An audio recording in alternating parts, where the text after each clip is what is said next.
So the questions I want to raise, they they they, they don't invalidate what we know about attention and memory or the textbook.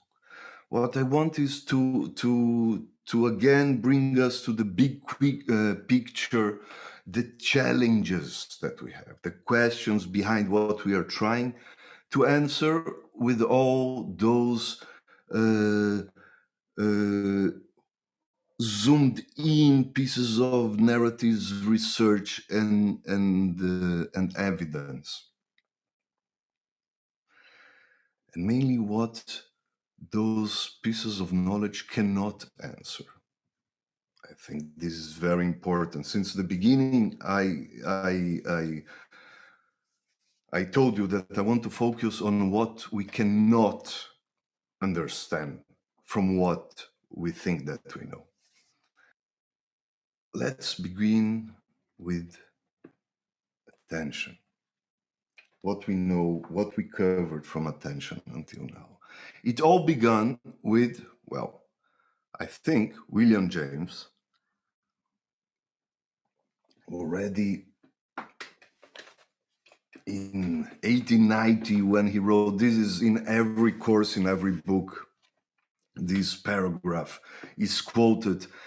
Everybody knows what attention is, possession of the mind, and we experienced it vividly, and it's we feel it. We observe. When we observe ourselves from outside, we see this the thing that we call attention and distraction, and then focalization, concentration, etc., and then these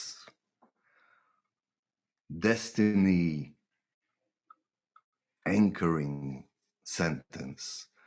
We withdraw for some things in order to deal effectively with others. And from here,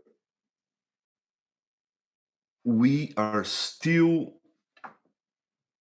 within the mind frame of attention is a mechanism, is a function that solves our limitations in order to choose, because we are limited, in order to choose what's important.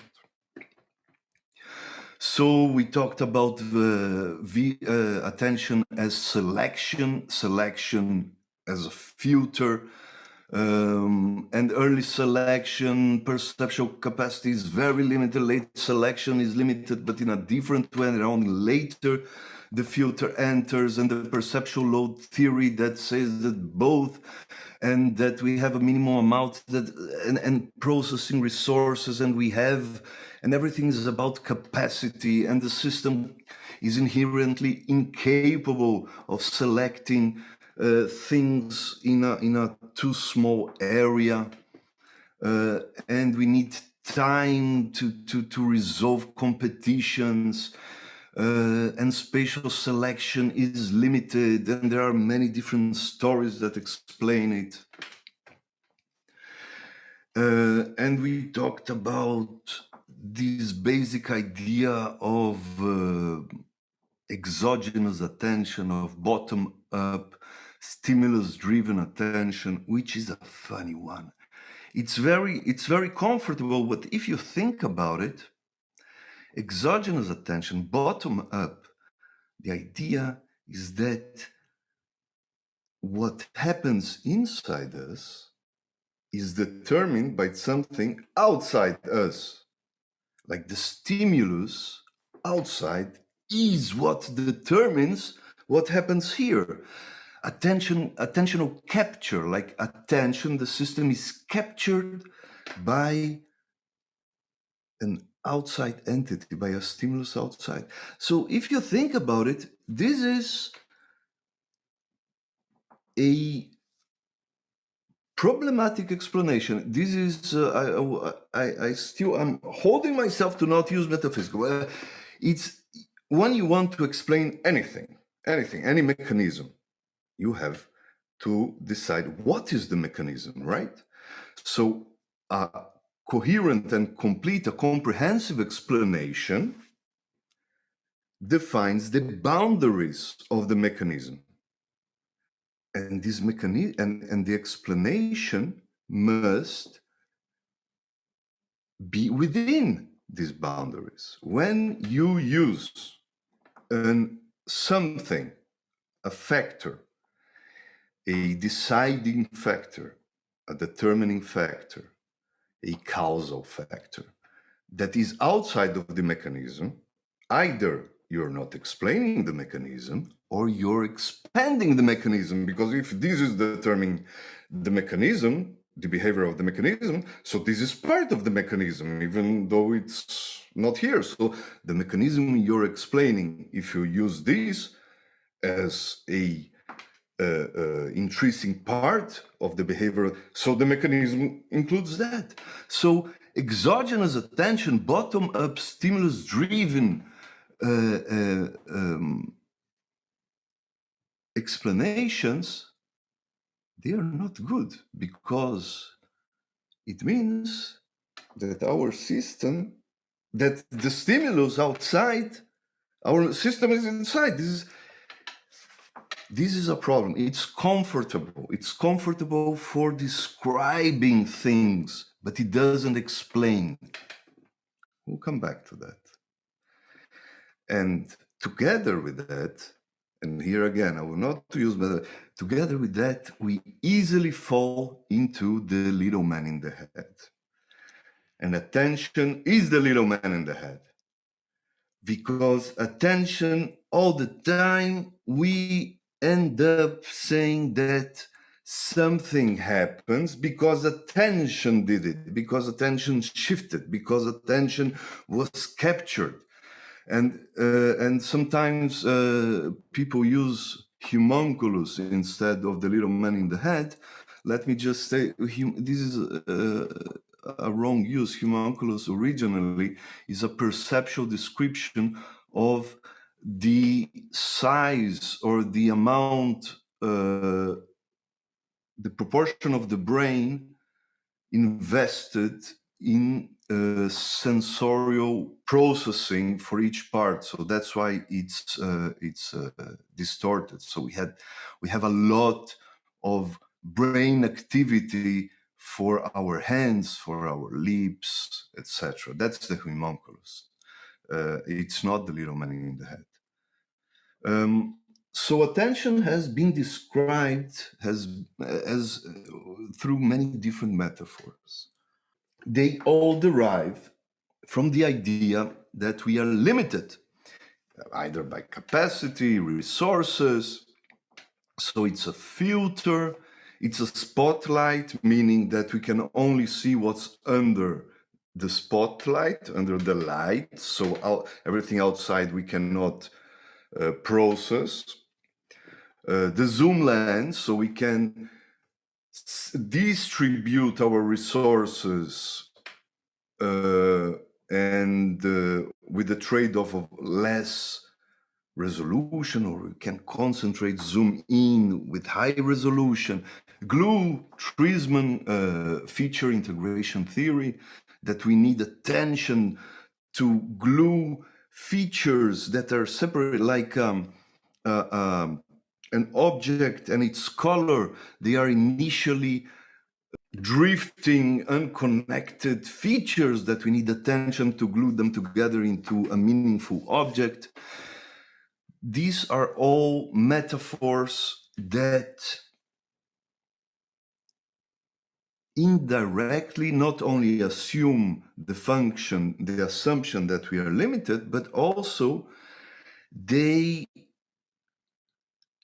end up easily ascribing the behavior to an outside entity, to a little man in the head, or partially at least. And then suddenly you find questions like, do we need attention for a certain behavior? While attention itself is the manipulation or the result observed. We can also say attention when it's enhanced processing. Okay, we'll come back to that. Memory. So you already know, and the book, 3 chapters, and it's encoding, and it's storage, and it's retrieval, and then the basic. I'm not doubting it. I'm just saying what we know, what are the models, the pieces that we know today, what is written in the textbook. So we need the rehearsal, so pieces of memory, something dynamic. It depends on recreating consciously or unconsciously, and then it passes from short term to long term. And then we even have iconic memory, something that happens within less than a second. Obviously, this is purely perceptual, and we don't have access, we don't have control. And short-term memory is very limited. It has a very short duration, and with chunking, we can improve it. And then it starts to get more and more complicated with more pieces.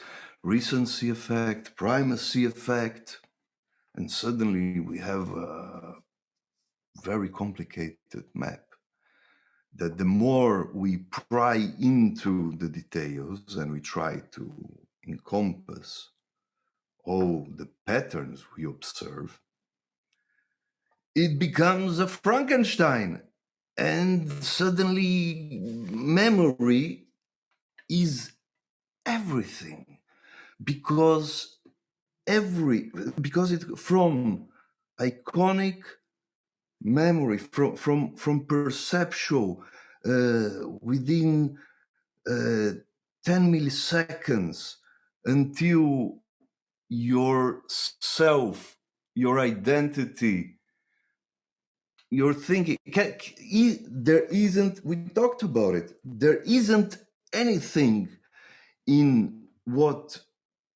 the way we observe ourselves, that we can, the way we define ourselves or others, that if we remove memory, still stands.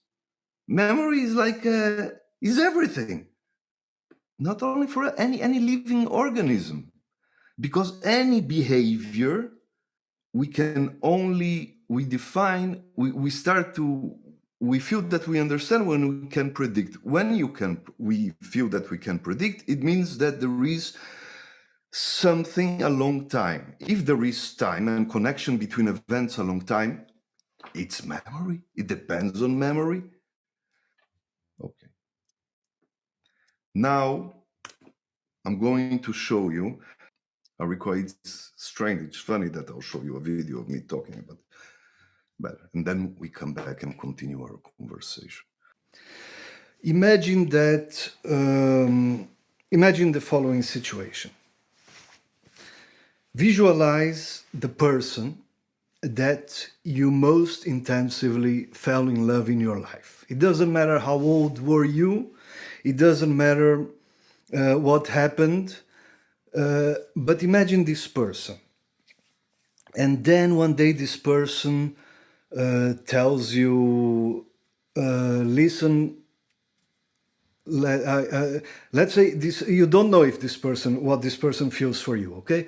And this person one day said, okay, let's meet in a cafe, in a restaurant. I want to open my heart. I want to tell you something that I never told you in my life.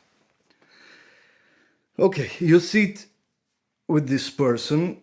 This is, for most normal people, this may be one of the most intensive, most important moments in your life, and all your resources is like the biggest thing. The person will tell you that this person is in love with you, also in secret, and etc. Okay, you are sitting with this person, and this person tells you like that. You're sitting like 2 feet away. This person tells you, looks in your eyes, so I never had the courage to tell you the truth. What I feel about you is Freeze. Okay, freeze. Freeze the situation.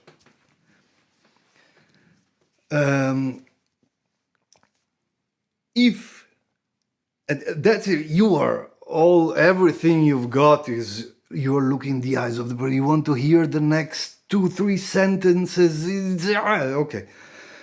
If you turn off the lights in that restaurant, would you be able to describe what's around you?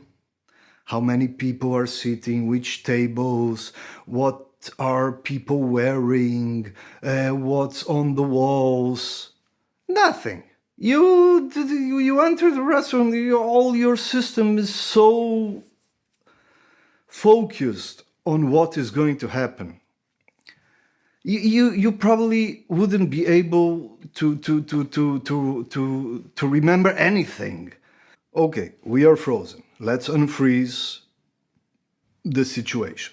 So you are about to hear the most important thing that in your life.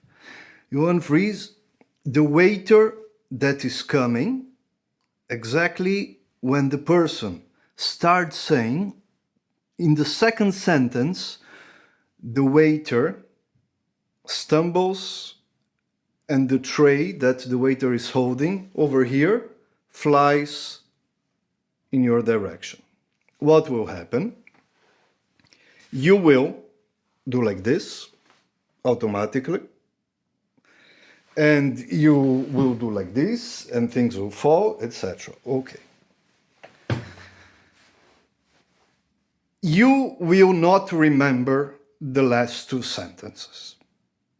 You heard it, it entered your ear, but you will not be able to remember what the person said.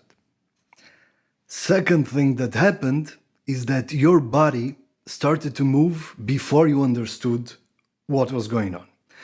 I don't know if you know, many people know this feeling that when we react instinctively to something like that, something very fast, you're protecting yourself, when you understand what is going on, your body is already doing something.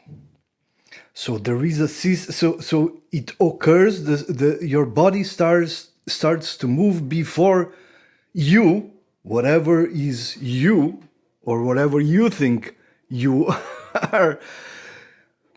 What did your system react to? What did your system know? So first of all, let's assume that the waiter didn't make any sound.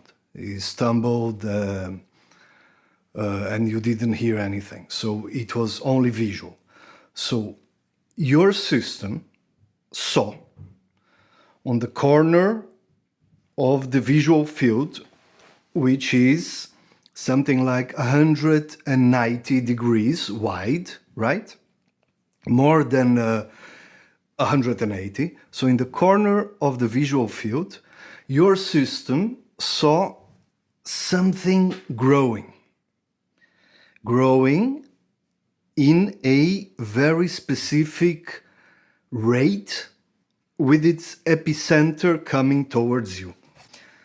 Growing like this, look. Imagine this is the thing.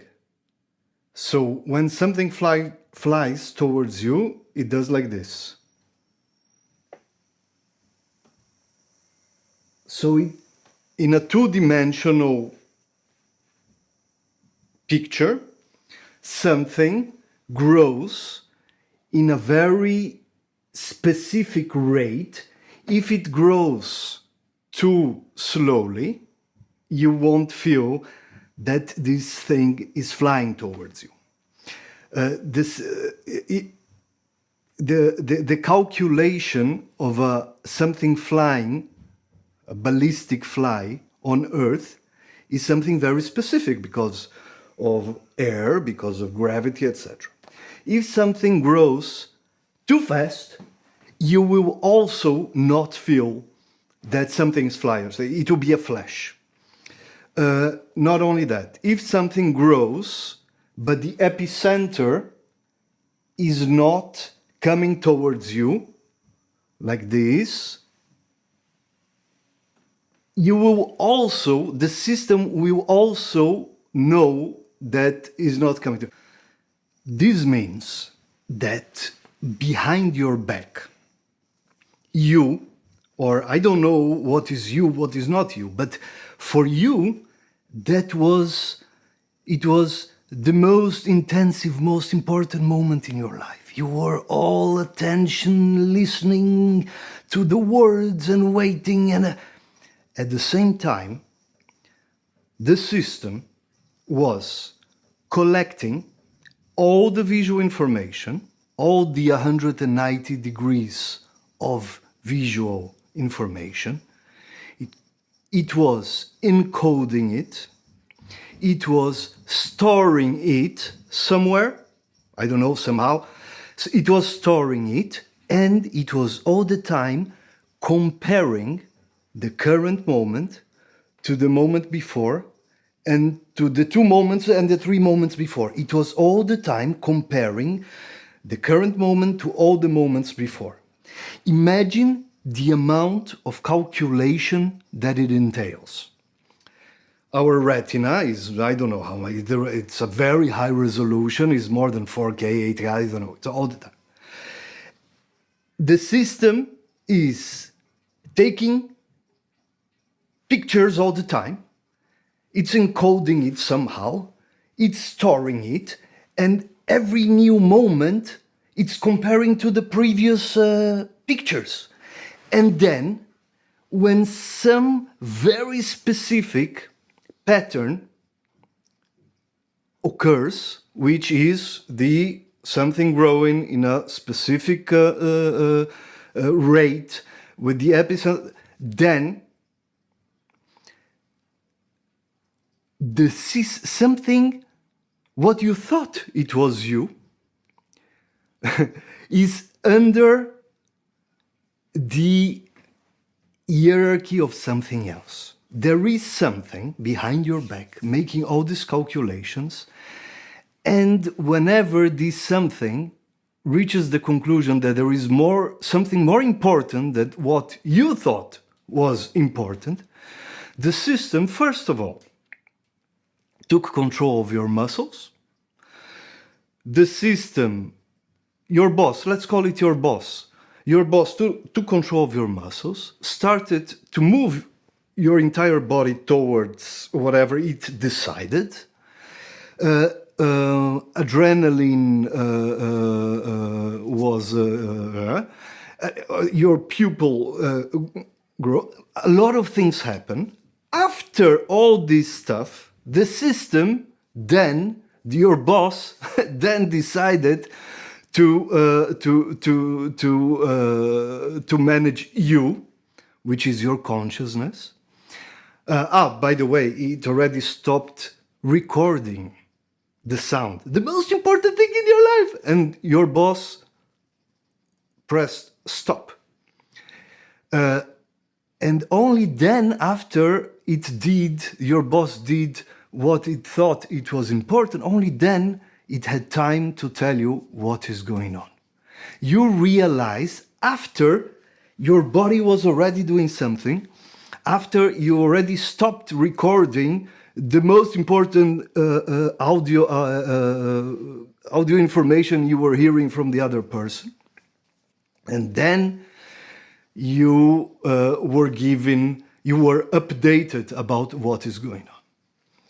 So, which means that everything that we think that we are, my feelings, myself, my consciousness, my memories, it's under the management of something else that we have no access, no control. Remember, all this visual information, you had absolutely no access to it. If someone turned off the light in that moment, you couldn't even say how many tables. You didn't see the waiter coming, nothing, because you were so focused on the person. What can we learn from the story in the restaurant? So, first of all, you don't control what happens to your information. You don't control, you're not aware, and you don't have access. You don't control the collection of the information. You don't control how this information is processed, how it is stored, for what it is stored, and how it is used subsequently. The gorilla experiment, you all know it. You are asked to count how many times the players pass the ball. There are many versions, and in the meantime there is someone dressed like a gorilla and it crosses the screen and you don't realize. Now, you feel that you control your focus by counting the passes. The interesting, well, everything, but what is interesting regarding that is that the speed that the gorilla moves determines whether you will see the gorilla or not.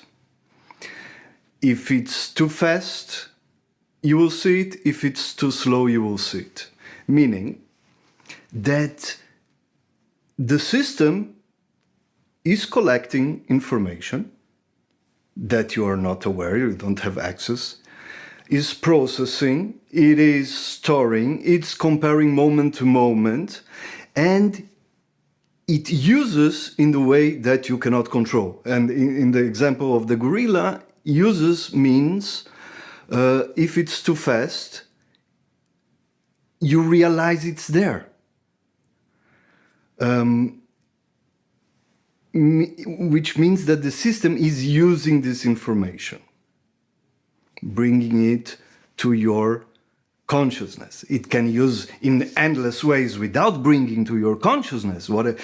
Bringing to your consciousness is one use. Maybe it's a useless use, but in the case of the waiter, it didn't bring to your consciousness before the system started to use your muscles and everything.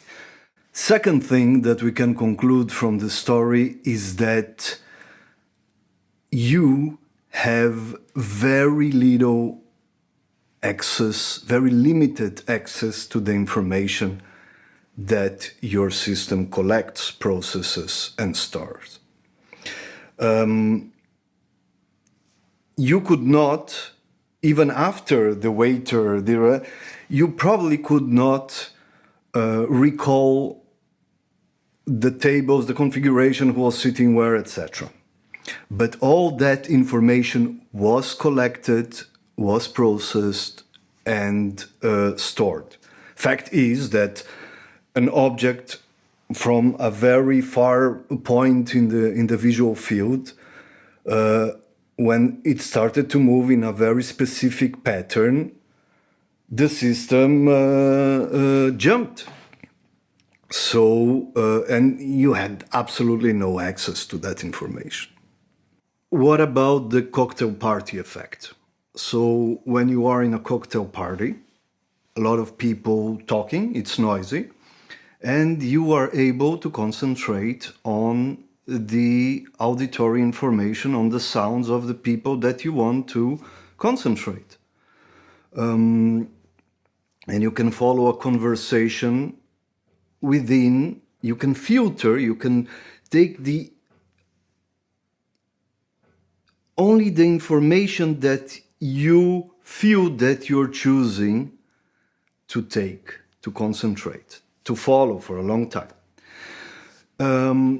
And then someone close by, within the background, the noise of many people talking, someone says your name. You jump, even though you were not consciously monitoring the conversation close by. Your name, or maybe something, a word that is close to you,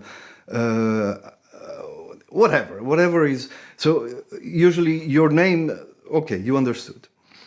Now, from one side, it means that you can control the information that enters your consciousness.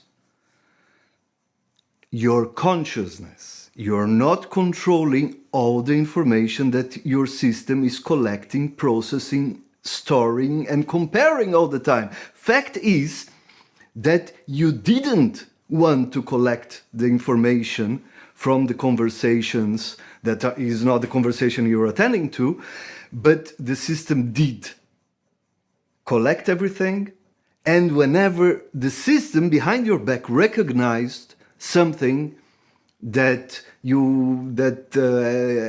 has, let's say, a strong emotional presence within the system, then it popped out, and then you turned. So maybe we can control or choose which information our consciousness, I'm using words that are loosely, because they within research, these words have many specific meanings which I'm not using here. I'm not being accurate because I don't want to enter, but you understand what I mean. Like your consciousness, the things that you are consciously attending to. So you're choosing which information you're using consciously now, but you're not controlling which information you are collecting and processing. Not only that, if you want to access the rest of the conversation of those people, those that suddenly said your name and you jumped, which your system collected, processed, and stored. But you have no access to it. The third thing that we learn is that whatever you feel that you are not the sovereign. Okay. And then when I told you the story, I said that there is something above that is controlling you, something that pushes the record button without you knowing, without you controlling, something that is controlling, something above you, something that updates you, and then I called it boss or something. At that point, this should ring a bell, because all the stories and all the long introduction and the things that sound that you didn't know how it was connected to the things that we are learning here. So it goes like this. In order to tell the story,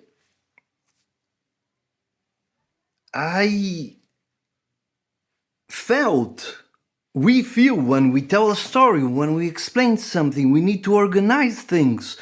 So we need this feel to have factors, unitary, independent, that have volition, that are coherent.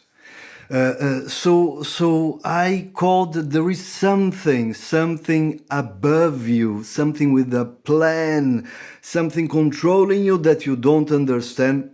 Metaphysics. Okay.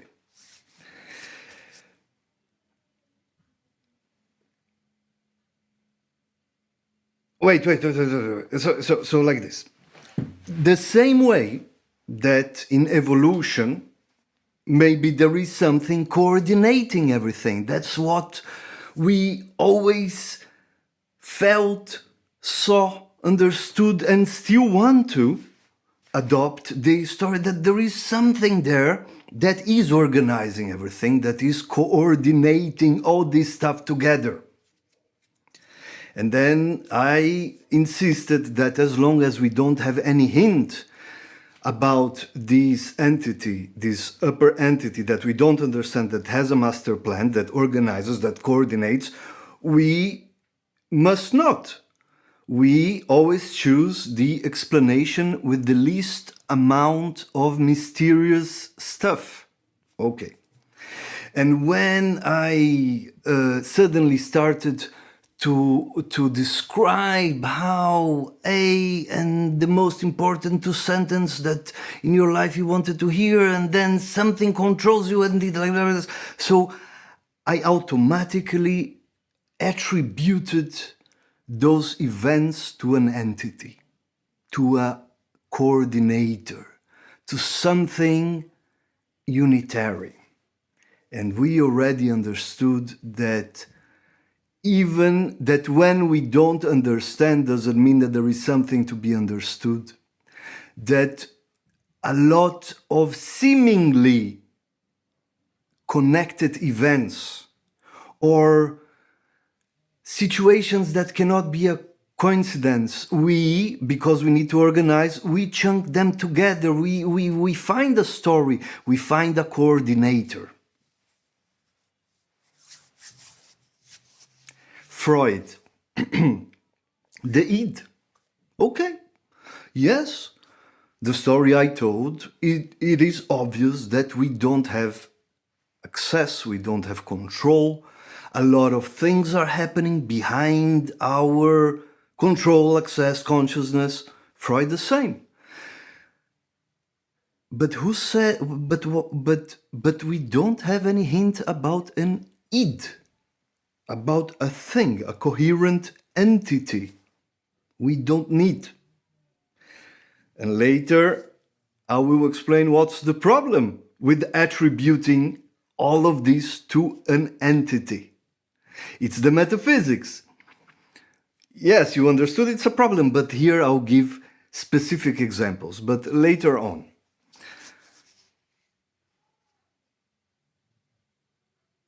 You know what? The little man in the head.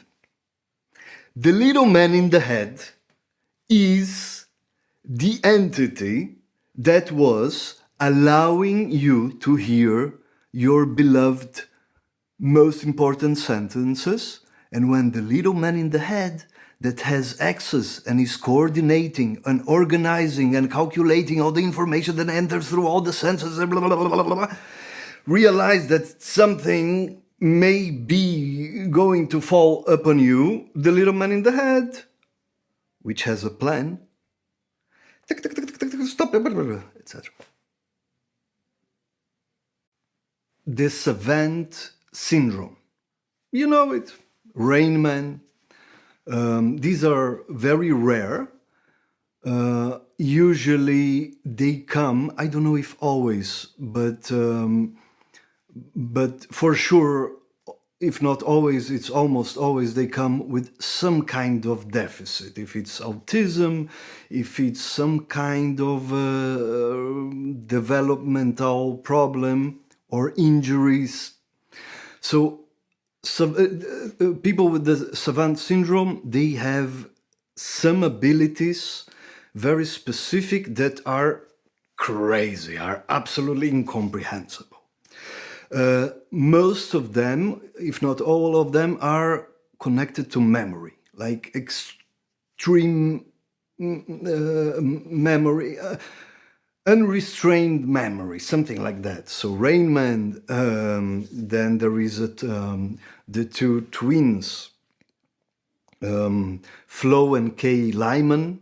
There is a documentary, I don't know, Netflix or Amazon that I saw. It's crazy. They remember every day in their life. Like they can access what happened in every day in their life. What they were wearing, what they ate, what they did.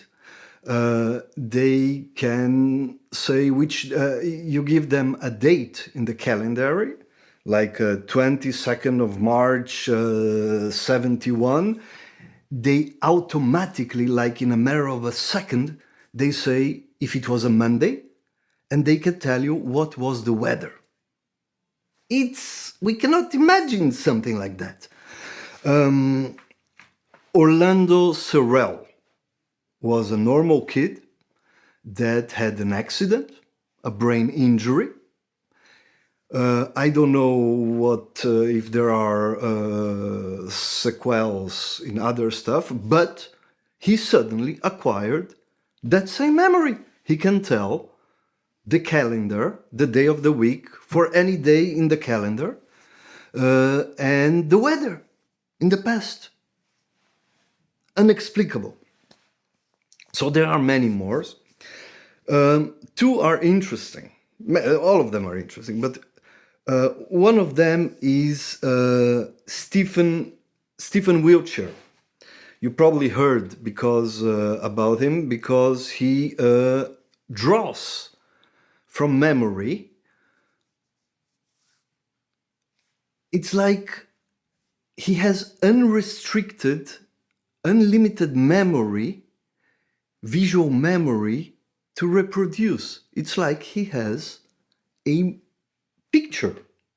So one of the things that one of the stunts, I think he did in other cities as well, but here it's in Tokyo. They took him for a 20 minutes flight, hovering above Tokyo, and then he from memory draw this entire thing.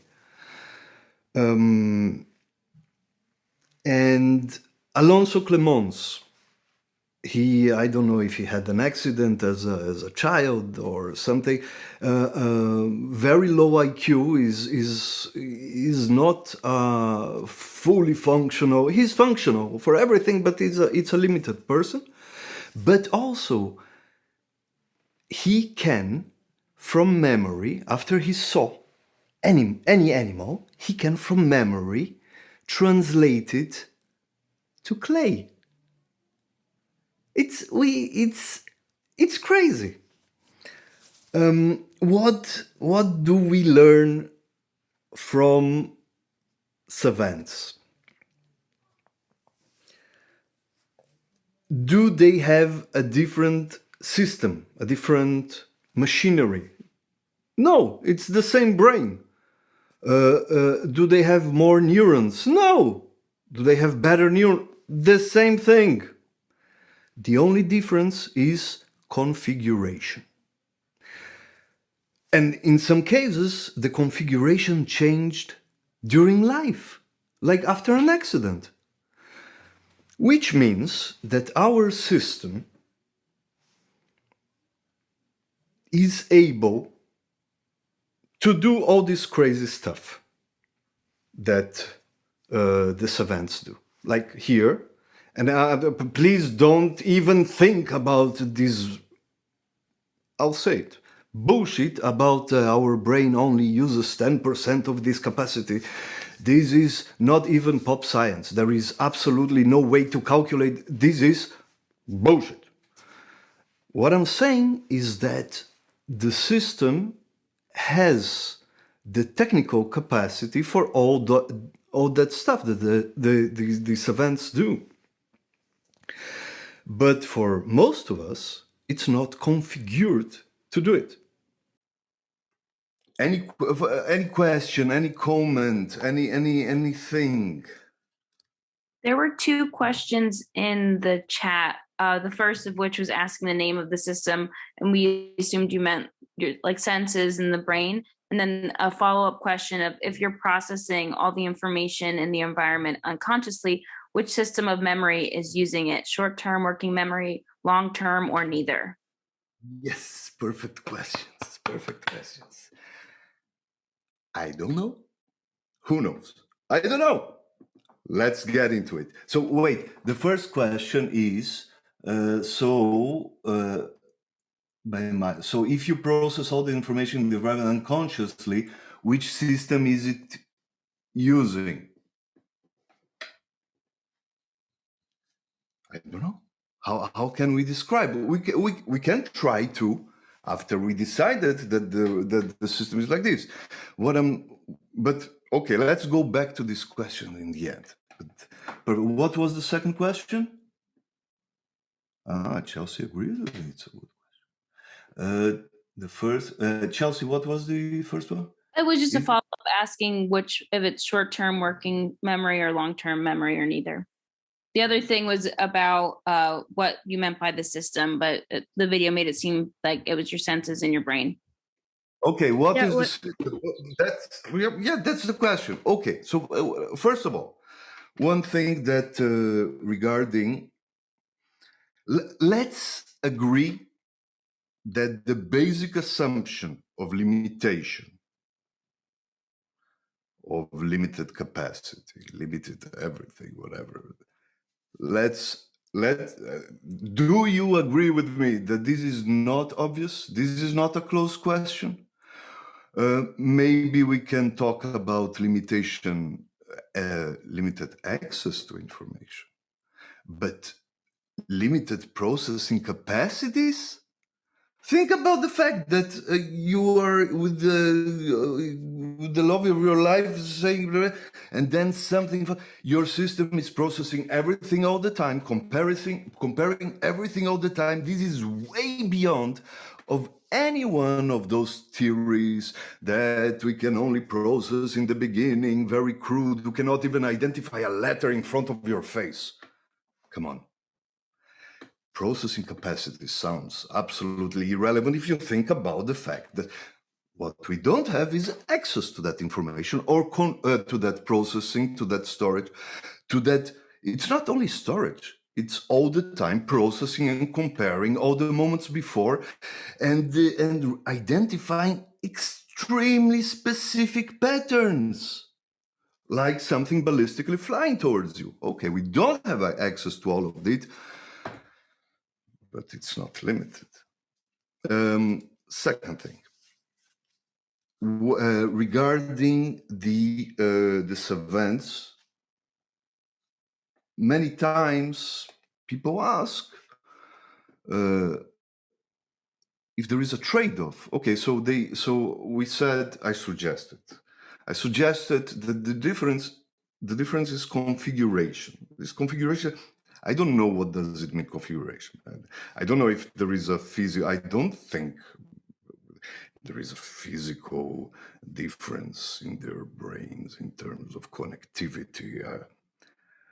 I never heard about it. But obviously, if they have access to all that information, let's go on before. Let's assume that from the example I gave, the first story in the restaurant, which happens all the time, every day,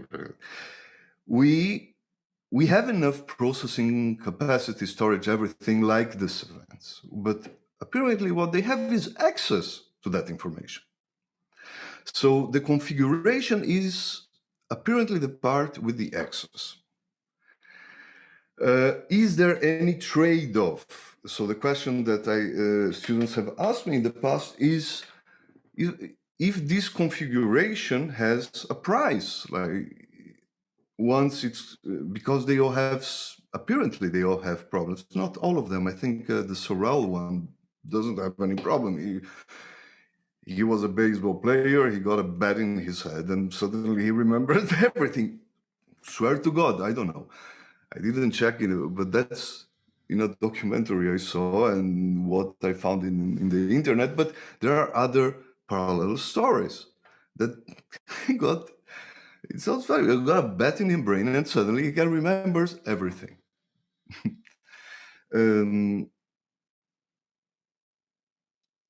Is there any trade-off to that? I don't know. Nothing that someone found obviously. I've heard, for instance, that ADHD is a kind of trade-off. That the uncontrolled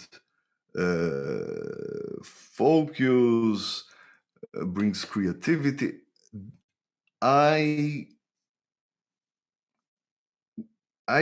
myself see it as post hoc, hardly valid explanations. So I am not aware of any clear pattern that says anything about trade-off. And if there is, we certainly don't know. We cannot. There is no hint to any mechanism that could explain this trade. So why this configuration? I'll tell you why this configuration. Because those bloody monkeys and Neanderthals didn't have the presence of spirit and the obvious clairvoyance to have mutations that would give us unlimited access to our memory. That's the same reason why we don't have wings, because they didn't think about it. The monkeys. Why? Because it didn't happen.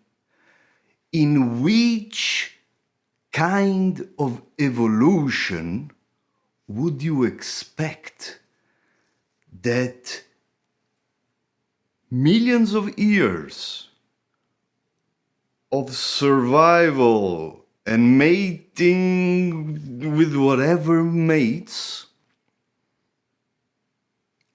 would having access to more than 7 numbers would be useful?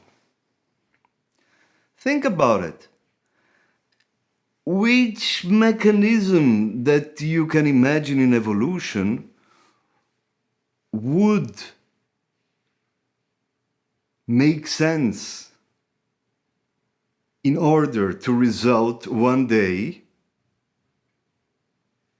that Dr. Strangelove put the monkey's grandson inside a lab and tells that monkey to do something?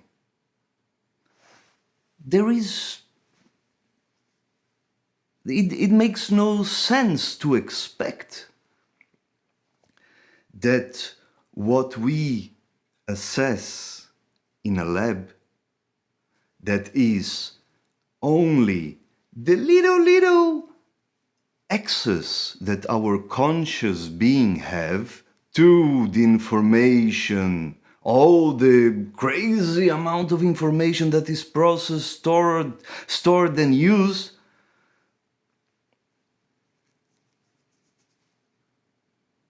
What I was saying?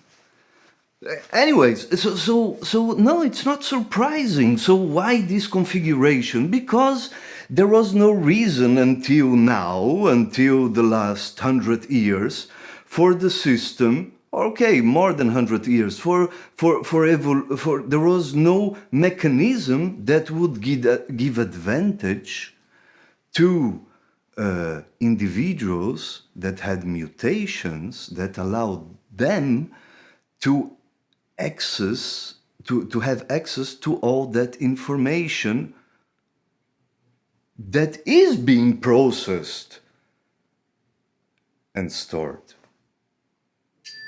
The limitation is through the eyes of the experimenter that assumes that when a participant cannot do what the experimenter asks the participant to do, means that the system is limited.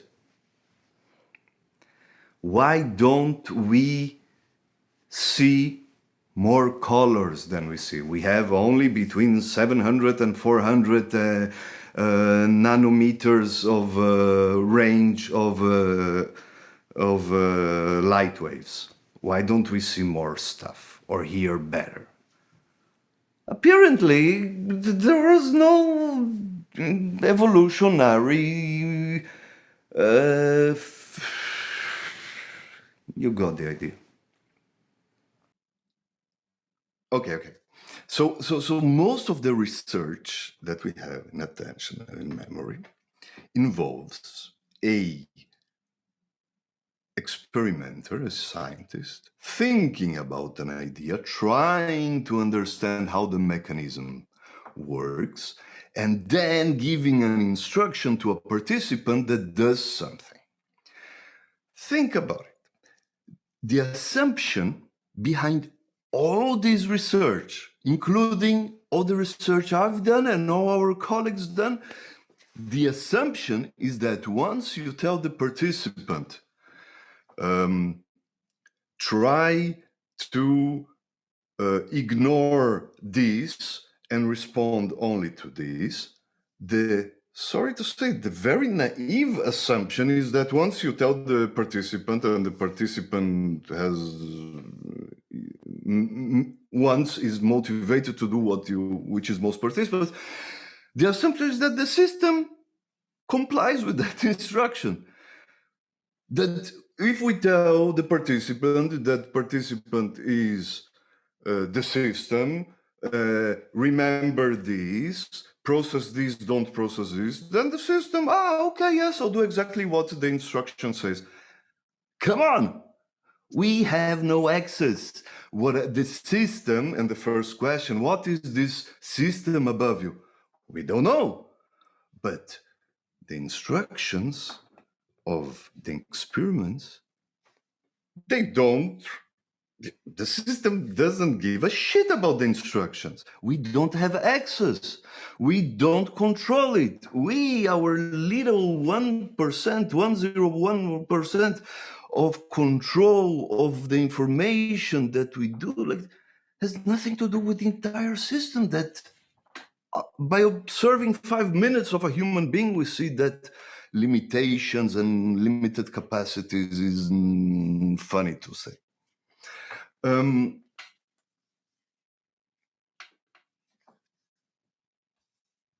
not saying that scientists and science is wrong. It's what we know. So you remember I talked about familiar and unfamiliar realms, the problems with familiar and unfamiliar realms, and that cognition and perception is the worst, is the most hairy situation, because we feel familiar.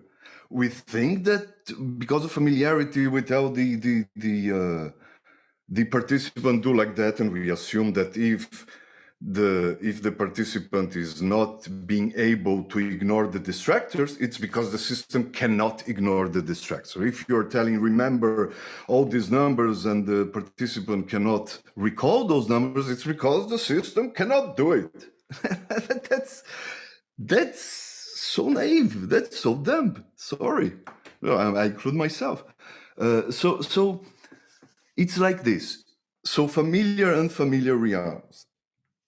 Imagine that you try to examine, you try to understand how a hammer, a mechanism that you don't know how it works, and you try to understand it by trying to cut wood.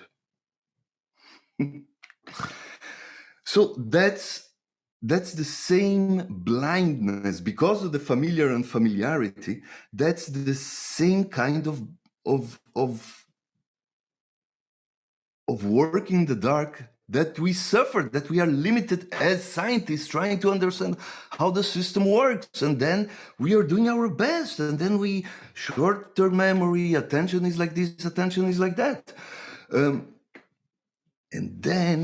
now back to the metaphysics and the question of why. When we are asking why, we have to answer function, we have to decide that we understand. Now, wait. If we decided up front that the system is limited, then we upfront try to understand the behavior of the system as a solution for the problem. The problem is limitation. This is exactly like trying to understand a hammer under the assumption that it cuts wood. We can spend 1,000 years devising endless experiments and writing books and books of theories of how hammers cut wood. Now, familiar and unfamiliar. Look, physicists, when they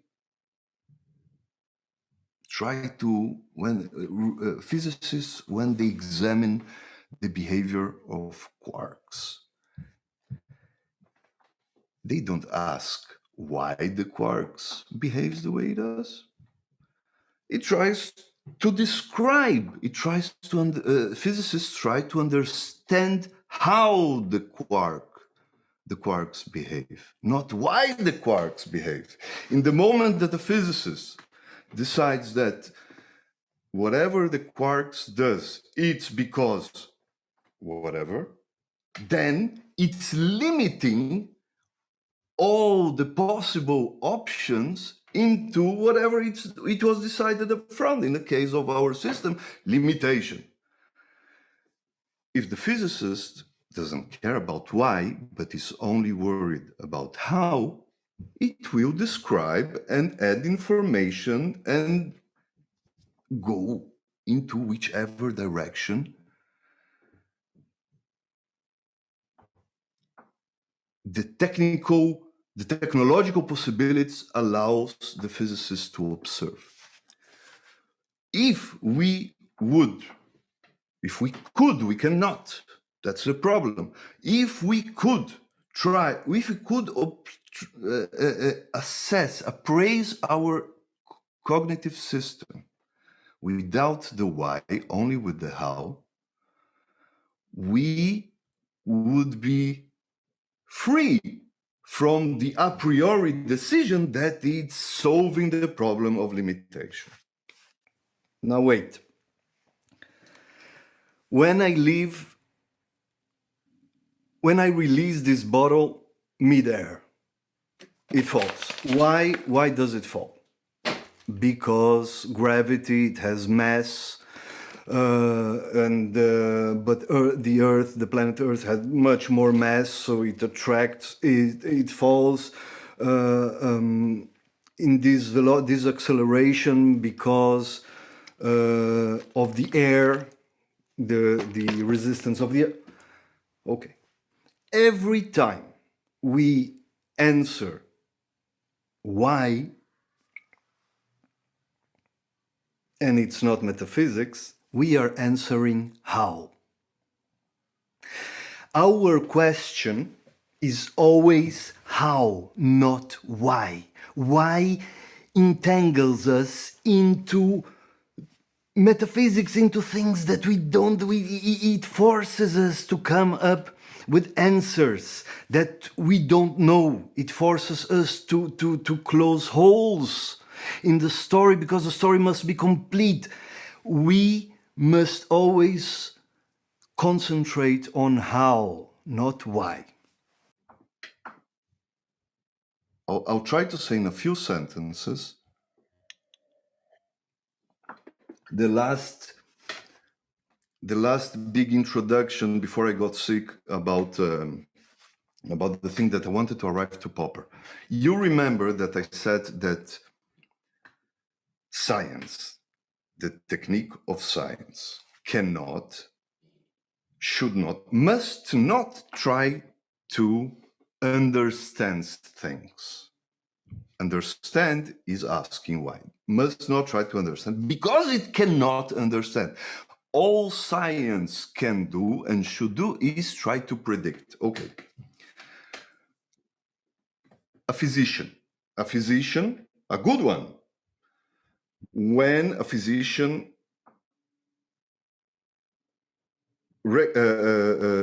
diagnoses a problem and prescribes a solution, a medicine, does this physician, a good one, understands the